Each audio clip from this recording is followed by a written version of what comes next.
জীবনে দুঃখ যখন আসে, কোন দুঃখ? এই জাগতিক জগতে সংসারের দুঃখ, তখন গিয়ে ভগবানের কাছে গিয়ে আছাড় পিছিড়ে খায়, হে ভগবান তুমি কেন দুঃখ দিলে, কেন তুমি কষ্ট দিলে?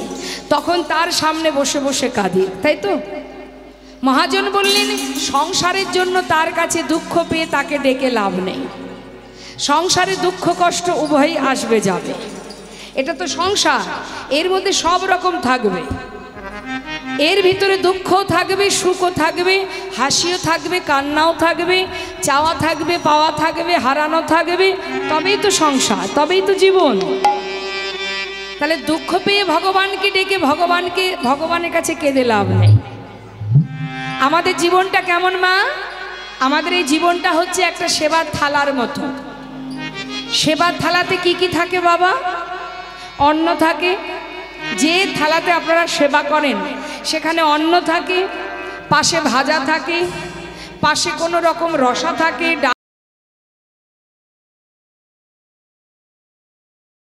ডাল থাকে, চাটনি থাকে, কত কি সাজানো থাকে না মা? আচ্ছা মনে করুন বাবা, যত রকমের জিনিস আপনার থালায় সাজানো, তার মধ্যে আপনার চাটনিটা খুব প্রিয়, আপনি চাটনিটা ভালোবাসেন। এবার বলুন দেখি, যদি সব বাদ দিয়ে এক থালা চাটনি আপনাকে দিই আমি, খেতে কি ভালো লাগবে বাবা? শান্তি পাবেন? আপনি তো চাটনি ভালোবাসেন, আপনাকে আর কিছু দেব না, শুধু এক থালা চাটনি দেব, আপনি কি শান্তি পাবেন, তৃপ্তি পাবেন সেটা খেয়ে? কেন পাবেন না? আপনি তো ওটাতেই আপনি খুশি, আপনার শান্তি ওখানে, তাহলে আপনি ওটাই খুশি হচ্ছেন না। কখন খুশি হবেন? আনুষঙ্গিক যারা পাশে ছিল, তিতো থাকবে, ঝাল থাকবে, তবেই তো টকটাকে ভালো লাগবে বা চাটনিটাকে ভালো লাগবে। হ্যাঁ, তাহলে সব কিছু থাকলে তবেই আপনার প্রিয়টা আপনার ভালো লাগবে। যখন কোনো কিছু থাকবে না, শুধু সুখ আপনার জীবনে থাকবে, আপনি তাতে সুখী হবেন না। কারণ জীবের একটা স্বভাব আছে, জীব কি করে? যে জিনিসটা জীবের কাছে থাকে তাতে কিন্তু জীব খুশি হয় না। জীবের স্বভাব কি? যেটা তার কাছে নেই সেই দিকে জীব ধেয়ে যায়, এটাই জীবের ধর্ম। তাই শুধু সুখেই জীবন নয়, শুধু দুঃখেই জীবন নয়। সুখ তখনই ভালো লাগবে যখন আপনার জীবনে দুঃখ থাকবে, দুঃখের পর যদি সুখ আসে তবেই ভালো লাগবে, না হলে শুধু সুখেই শান্তি নেই। তাই দুঃখ পেয়ে ভগবানকে ডেকে লাভ নেই, আনন্দ রাখো মনে। কি আনন্দ? সংসার জীবনে যার জন্যে কাঁদছি এগুলো তো সবই অসার, সবই অসার। দুদিনের জন্য যাত্রা মঞ্চে সুন্দরভাবে আমরা অভিনয় করছি, এটা দুদিনের জন্য। এর মধ্যে মোহিত হয়ে যদি আমরা কাঁদি তাহলে কষ্ট ছাড়া আর কিচ্ছু পাবো না। যদি তুমি কৃষ্ণ ধনে ধনী হতে পারো, যদি তুমি কৃষ্ণ সুখে সুখী হতে পারো, যদি ভগবানকে ভালোবাসতে পারো, তাতে তাহলে কি হবে? তোমার জীবনে দুঃখ এলেও কোনো দুঃখ নেই, সুখ এলেও কোনো দুঃখ নেই। বৈষ্ণব মহাজন বললেন, আনন্দ যদি খুঁজে পেতে চাও তাহলে একবার হরিনাম করো, এর মধ্যেই আনন্দ। যে আনন্দ তুমি কোথাও পাবে না। ধন ঐশ্বর্য থাকলেও এই আনন্দ পাওয়া যাবে না যে জন কৃষ্ণ ধনে ধনী, কৃষ্ণ সুখে সুখী। ভক্তের এটাই স্বভাব। মহাজন বললেন, হে জীব, যদি সুখের নাগাল পেতে চাও তাহলে কৃষ্ণ সুখে সুখী হও, আনন্দ রাখো মনে।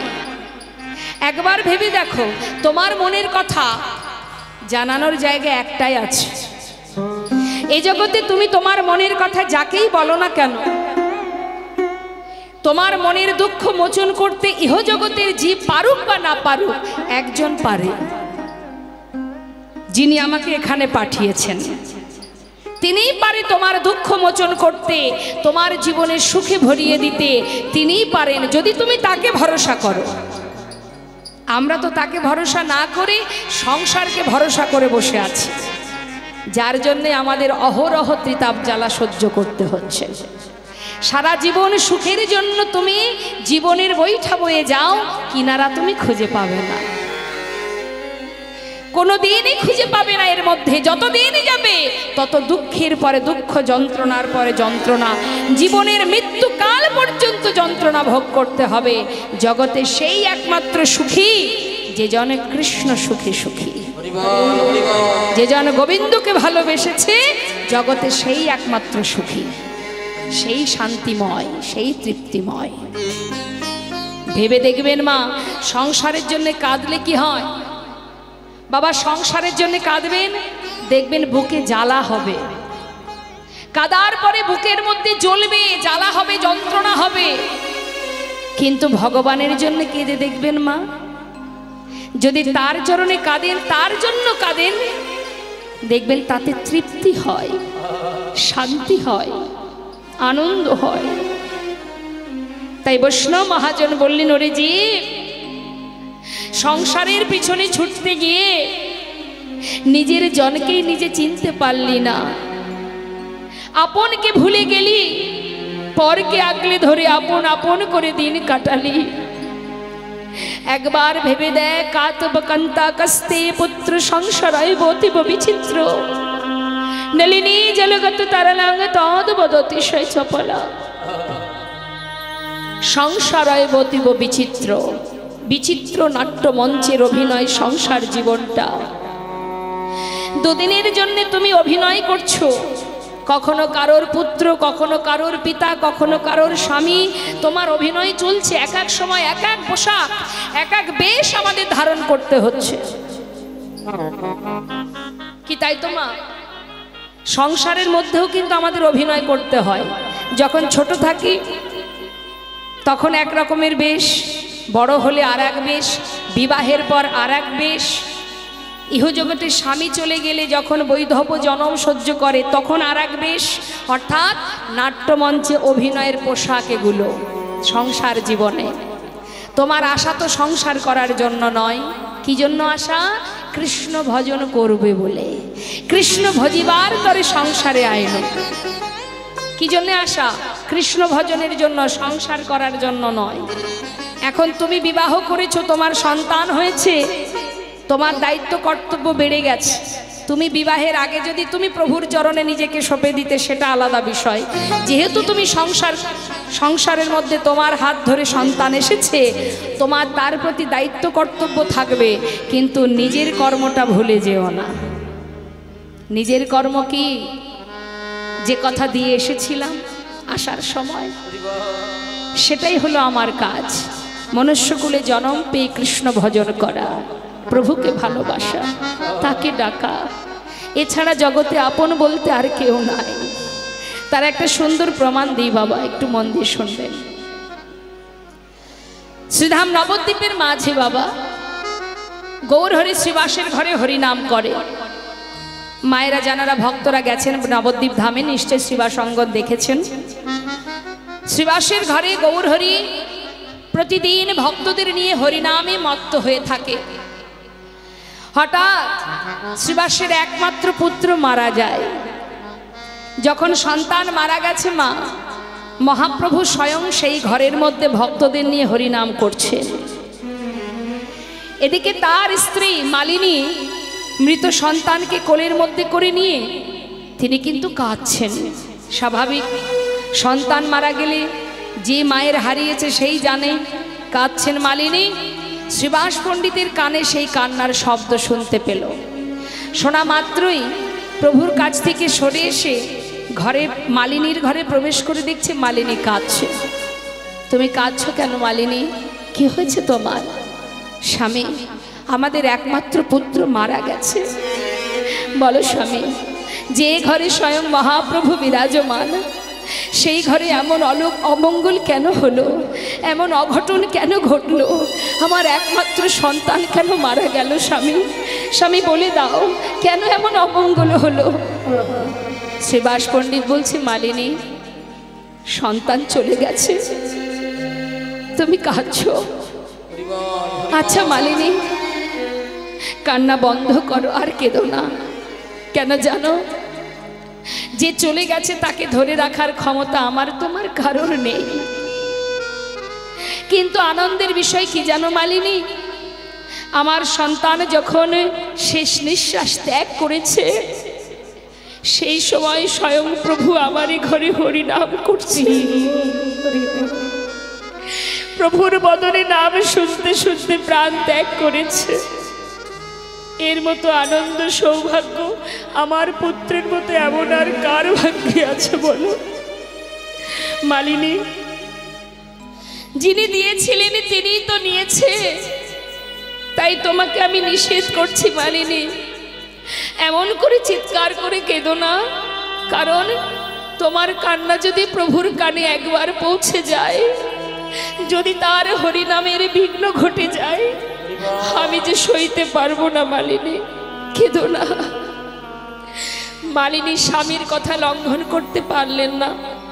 ঘরের কোণে বসে বসে চিৎকার করে না কেঁদে ফুপিয়ে ফুপিয়ে কাঁদছে, পাছে যাতে প্রভুর কানে না পৌঁছায়। এদিকে কিন্তু মা গৌরহরি সবই জানেন বাবা, তথাপিও তিনি কিচ্ছু না বলে ভক্তদের নিয়ে হরিনাম করছে। আর এদিকে শ্রীবাস পণ্ডিত মালিনীকে সান্ত্বনা দিয়ে পাশের ঘরে এসে দেখছে প্রভু হরিনাম করছে, সেও কিন্তু কোনো কিচ্ছু না বলে প্রভুর সাথে তালে তাল মিলিয়ে হরিনাম গাইছে, নাম করছে হরে কৃষ্ণ হরে কৃষ্ণ কৃষ্ণ কৃষ্ণ হরে হরে হরে রাম রাম রাম হরে হরে।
শ্রীবাস বলো দয়াময়, তোমার ঘরে হরিনাম করছি ঠিকই, কিন্তু আজ আমি কেন আনন্দ পাচ্ছি না? শ্রীবাস বলতে পারো কেন আমি আনন্দ পাচ্ছি না? দয়াময়, কেন, কি হয়েছে তোমার? কেন তুমি আনন্দ পাচ্ছ না আমাকে বলো। জানি না শ্রীবাস, আমি হরিনাম করে কোনো সুখই পাচ্ছি না। আচ্ছা শ্রীবাস, একটা কথা জিজ্ঞাসা করব, বলো প্রভু, তোমার ঘরে কি কোনো অমঙ্গল ঘটেছে? শ্রীবাস পণ্ডিত বলছে দয়াময়, আমার ঘরে, যার ঘরে মঙ্গলময় হরি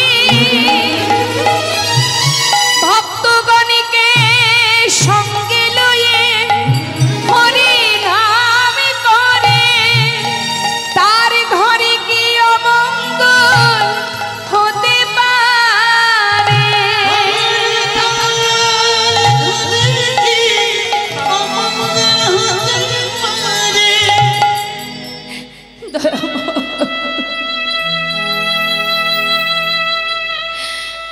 এ তুমি কি বললে প্রভু?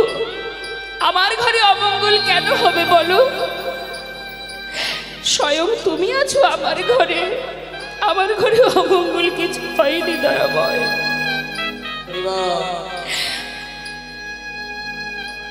পাশে দাঁড়িয়ে এক ভক্ত বলছে, জানো প্রভু, শ্রীবাসের একমাত্র পুত্র একটু আগে মারা গেছে। শ্রীবাস, তোমার পুত্র মারা গেছে। গৌরহরি,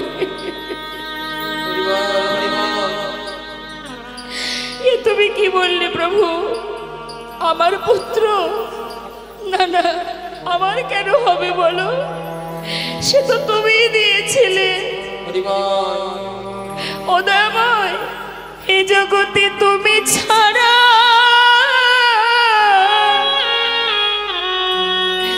আমার আর কে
যে ঘরে সন্তান মারা গেছে সেই ঘরে গিয়ে দাঁড়ালেন।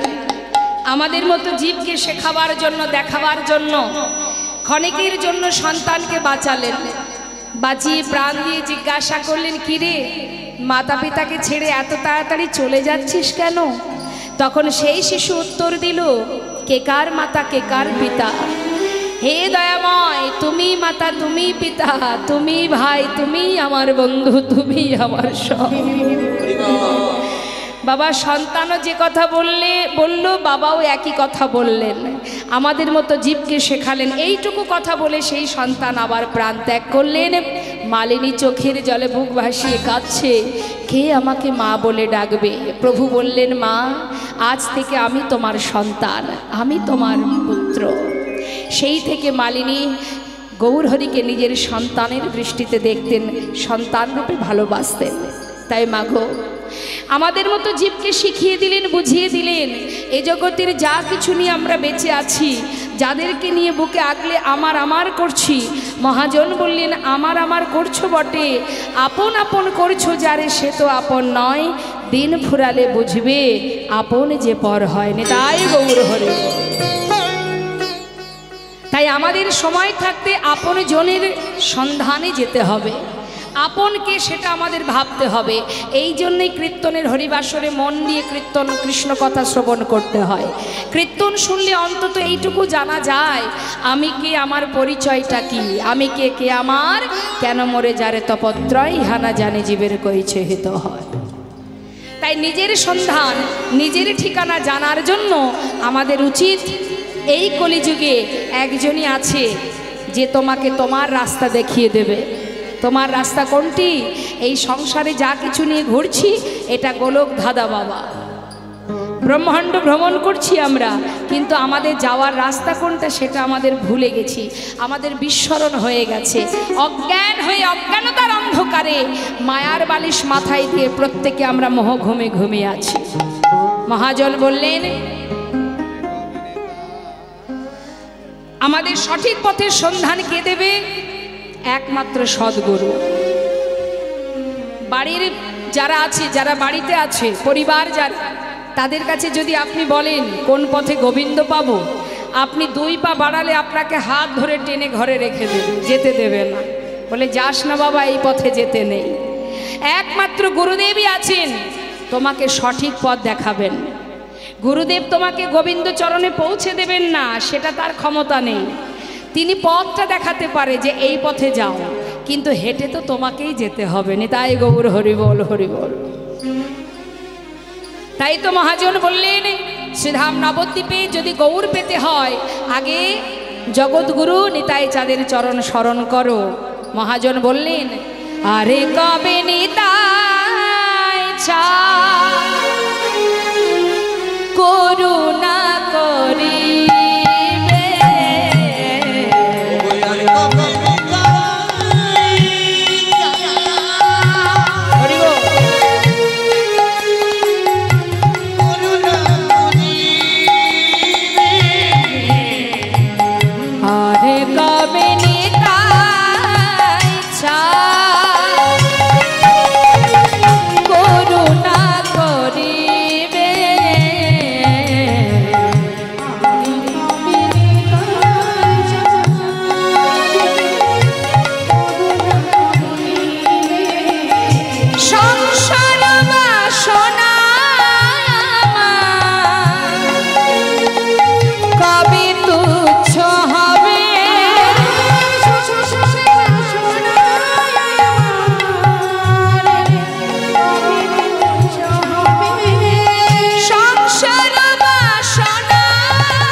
नरोत्तम दास ठाकुर महाशय सुंदर पदावली दिए आमरा गौरचंद्रिकाके विश्राम रेखे एबार सबाई चले जाबो श्रीधाम बृंदावन धामे लीला आस्वादने।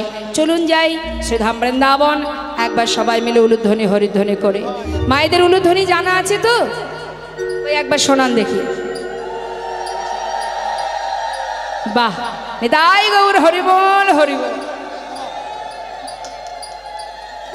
এই তো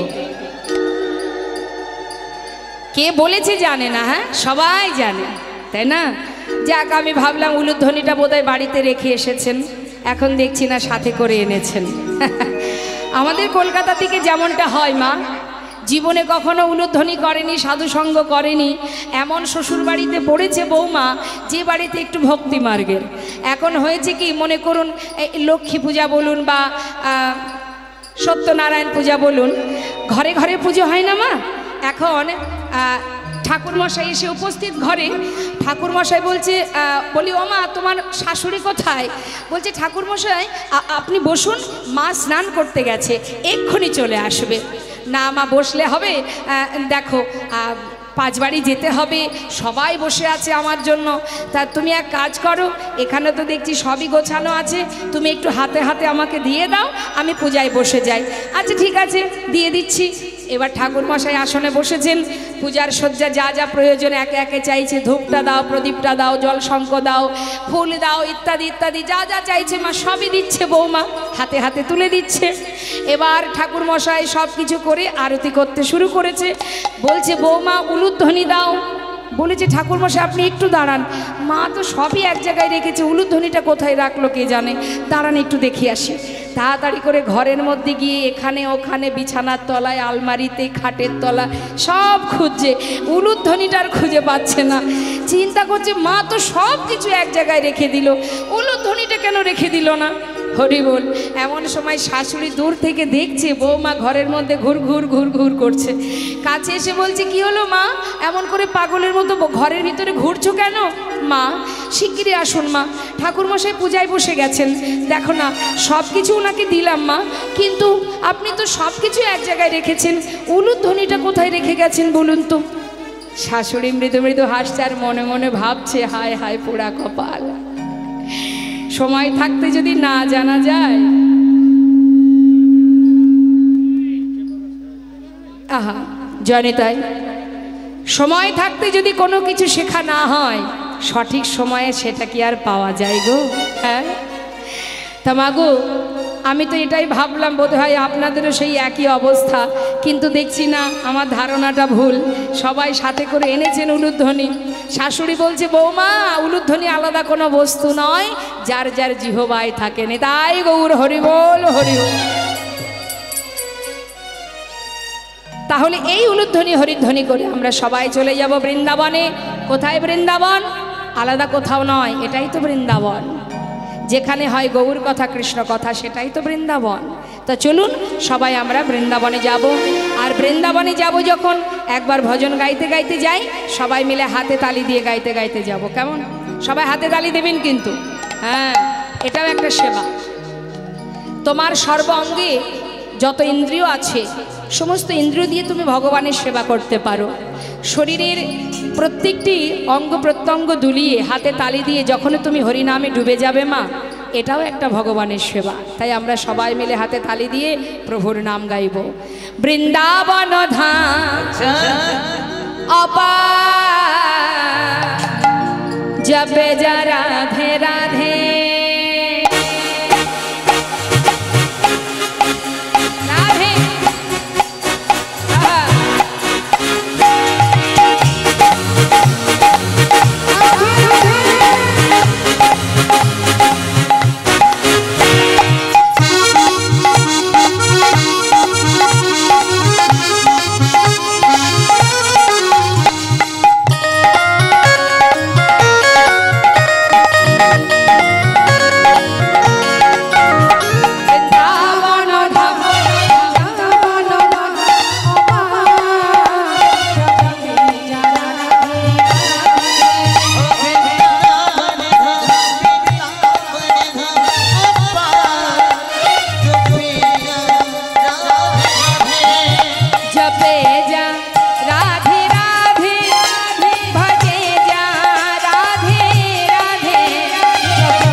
বললেন কথাটা?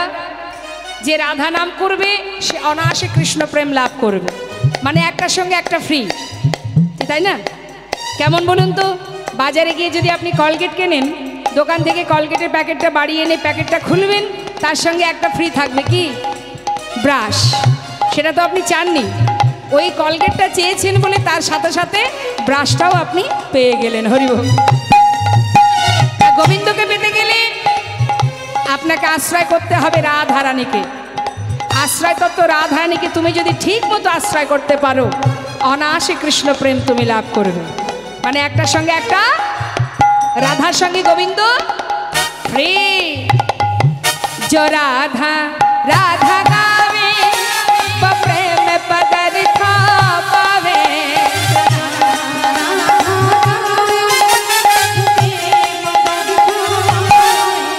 को है जाए को है जाए बेड़ा पार।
শ্রীধাম বৃন্দাবনে ভগবানের চরণ পাদপদ্ম লাভ করেছিলেন যে ভক্তের কথা আমরা শ্রবণ করব, তার নিবাস মুর্শিদাবাদ জেলার কান্দির জমিদার, মস্ত বড় জমিদার গঙ্গা গোবিন্দ সিংহ আর রাধা গোবিন্দ সিংহ।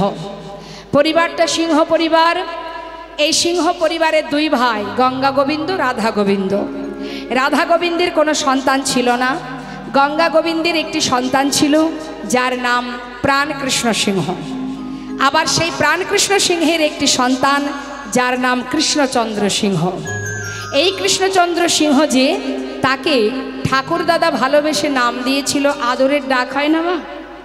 দেখবেন বাড়ির বাচ্চাদের ঠাকুরদাদারা অনেক সময় আদর করে ডাকে। তা আদরের ডাক কি না, আদর করে নাম দিয়েছিল লালা, কিন্তু নাম তার কৃষ্ণচন্দ্র সিংহ। এই যে ঠাকুরদাদা ভালোবেসে নাম দিল লালা, এই লালা নামেই সবাই জানেন, তাই গৌর হরিবল। তা এই লালা যখন তার বয়স 12 বছর, জমিদারি কাচারি বারান্দায় বসে আছে। আস্তে কথা নয়, একটু মন দিতে হবে লীলার মধ্যে। তিনি বারান্দাতে বসে বসে বাইরের দিকে তাকিয়ে আছে, আর জমিদারি মহলের যে সিংহদ্বার, তার সামনে একজন কন্যাদায়গ্রস্ত ব্রাহ্মণ, তিনি এসেছেন কিছু সাহায্য নেবার জন্য। তা সাহায্য নেবে বলে যেই হাত বাড়িয়েছে, সঙ্গে সঙ্গে সেই দ্বারে যে দাঁড়িয়েছিল তাকে ঘাড় ধাক্কা দিয়ে তাড়িয়ে দিল। যতবার এগিয়ে এসে হাত বাড়ায় ততবার তাকে ধাক্কা দিয়ে সরিয়ে দেয়।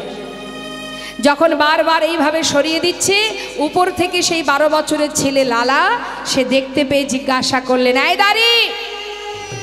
দাড়ি, তুমি ওনাকে বারবার তাড়িয়ে দিচ্ছ কেন? কি চাইছেন উনি? বাবু, ও এসেছে কিছু সাহায্যের জন্য, কিন্তু এই মহলের একটা নিষেধাজ্ঞা আছে, জীবনে কোনোদিন কাউকে কিছু দান করা যাবে না। ওকে এত করে বলছি তবু শুনছে না, সেই জন্য ওকে আমি তাড়িয়ে দিচ্ছি। ছোট্ট 12 বছরের ছেলে লালা বলে উঠলেন, সোনাদারি, আমার পিতার তো অভাব নেই, যার এত ধন ঐশ্বর্য, এত প্রতিপত্তি, একজন কন্যাদায়গ্রস্ত ব্রাহ্মণ তিনি দ্বারে এসে সাহায্যের হাত বাড়িয়ে সে খালি হাতে ফিরে যাবে? শোনো, তুমি ভিতরে গিয়ে আমার পিতাকে বলো আমি বলেছি 1000 টাকা যেন এই ব্রাহ্মণকে দান করে দেয়নি, দায় গৌর হরি বল। ভিতরে গিয়ে দাঁড়ি যখনই প্রাণকৃষ্ণ সিংহকে বললেন, প্রাণকৃষ্ণ সিংহ মনে মনে চিন্তা করলেন, আমার সন্তান হয়ে আমার বাক্য লঙ্ঘন করে, এত বড় সাহস, যে কথা যে প্রতিজ্ঞা আমি করেছি আজ সেই প্রতিজ্ঞা ভঙ্গ করে দেয়, আমার বাক্য লঙ্ঘন করে দেয়, এত বড় স্পর্ধা আমার সন্তানের। সোনাদারি, 1000 টাকা ব্রাহ্মণকে দিয়ে এসো, আর আমার পুত্রকে জানিয়ে দাও নিজে যতদিন রোজগার না করবে ততদিন দান করবার ইচ্ছা পর্যন্ত যেন প্রকাশ না করে। 12 বছরের ছোট্ট ছেলেকে বলে উঠলেন, বাবু আপনার পিতার আদেশ, আপনি যতদিন রোজগার না করবেন ততদিন দান করবার অধিকার স্পর্ধা আপনি দেখাতে পারবেন না। 12 বছরের ছোট্ট ছেলে লালা মনে মনে চিন্তা করলেন, যে পিতার এত ধন ঐশ্বর্য, এত অর্থের মালিক, যিনি যার কোনো অভাব নেই, একজন অসহায় পিতা দ্বারে এসে সাহায্যের হাত বাড়িয়েছে, তাকে এইভাবে বঞ্চিত করে ফিরিয়ে দেবে? এমন পিতার সন্তান আমি? ছি ছি ছি। যার মন এত ছোট, এত নিচু মনের পরিচয় যে দিল, আমি তার সন্তান। মনে বড় দুঃখ পেল ছেলে, মনে মনে স্থির করলেন, বেশ দাঁড়ি আমার পিতাকে গিয়ে বলে এসো যতদিন আমি রোজগার না করব ততদিন পিতার এক কোনাও আমি কাউকে দেব না। যাও। প্রতিজ্ঞাবদ্ধ হয়ে সর্বস্ব পরিত্যাগ করে ওই 12 বছরের লালা তিনি চলে গেলেন মুর্শিদাবাদ ছেড়ে বর্ধমান জেলায়। সেখানে গিয়ে একটা ফেরেস্তা দ্বারে 20 টাকা বেতনে কাজ করতে শুরু করলো। বাবা, দিনের পর দিন যায়, ছেলের বয়স হয়, আর এদিকে বাবা বৃদ্ধ হয়। সমস্ত প্রজাবর্গকে পাঠিয়ে দেয় সন্তানকে ফিরিয়ে আনার জন্য, কিন্তু ছেলের মনের প্রতিজ্ঞা, আমি ওই পিতার মুখ আর দেখব না যার এত মন ছোট, যে এমন ছোট মনের পরিচয় দিয়েছে, আমি তার মুখ দর্শন করব না। কোনোভাবে কোনো ব্যক্তি তাকে আর ফিরিয়ে আনতে পারল না। দেখতে দেখতে বাবা শয্যাশায়ী হলেন। এতদিনে যে বিষয় সম্পদ নিজে আগলে নিজের করে ধরে রেখেছিল, আজ যখন তিনি শয্যাশায়ী হলেন, অবশেষে সর্বস্ব ভগবানের চরণে সঁপে দিলেন। এটাই হয় বাবা, আমরাও এটাই করি। সব কিছুকে আমার আমার করে বুকে আগলে রাখি। যখন ক্ষমতা ফুরিয়ে যায় তখন বুঝতে পারি কোনোটাই আমার নয়। শয্যায় পরে শুয়ে চোখের জলে বুক ভাসিয়ে কাঁদছে প্রাণকৃষ্ণ সিংহ। আর বোধহয় সন্তানকে দেখতে পাবে না, মৃত্যুর আগে নিজের পুত্রের বদনটা দেখতে পাবে না বলে চোখের জলে বুক ভাসিয়ে কাঁদছে, আর ভগবানকে ডেকে বলছে, হে প্রভু, আমার বলতে যা কিছু আমি তোমার চরণে সঁপে দিলাম, শুধু তোমার কাছে একটা নিবেদন, আমার সন্তান আমার উপরে অভিমান করে সে সর্বস্ব ত্যাগ করে চলে গেছে। মৃত্যুর আগে আমি তার বদনটাও দেখতে পাবো না প্রভু, তাই তোমার কাছে আমার নিবেদন, হে দয়াময়, আমার সন্তানকে তুমি দেখো, রক্ষা করো হে তুমি, হে ভগবান, এ জগতে সবই কিছু তোমারই তো দান। এ জগতে সবই কিছু তোমারই তো দান। রক্ষা করো হে তুমি,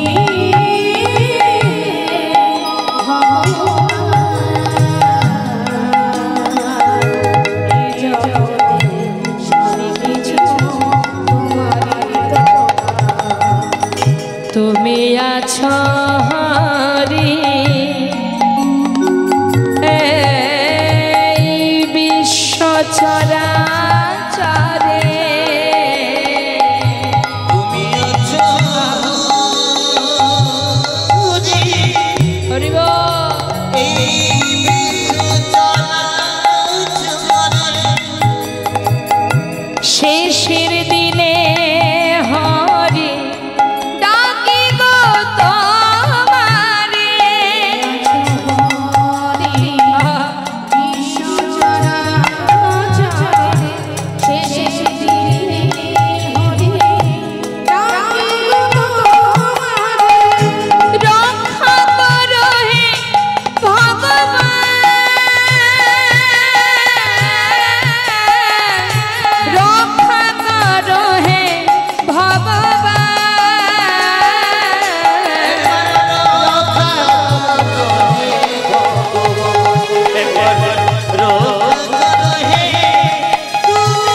প্রত্যেকটি কথা একটু মন দিতে হবে মা।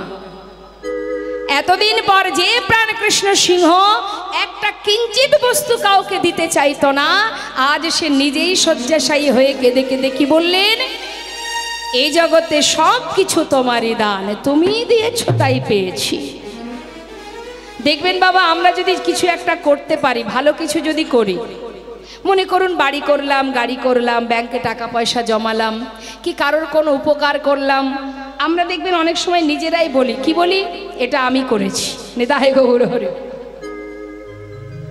এই বাড়িটা আমি করেছি, এই যে গাড়িতে চড়ছো এটা আমি কিনেছি, হরি বল। কিন্তু তুমি যে সর্বক্ষণ গর্ব করছো, ভালো কিছু করলে তুমি নিজের কথা বলছো, আমি করেছি। আর যদি কোনো দুঃখ আসে, কষ্ট আসে, তখন ভগবানের দিকে আঙুল তুলি, তুমি করেছো, তখন আর নিজের দোষ দিই না।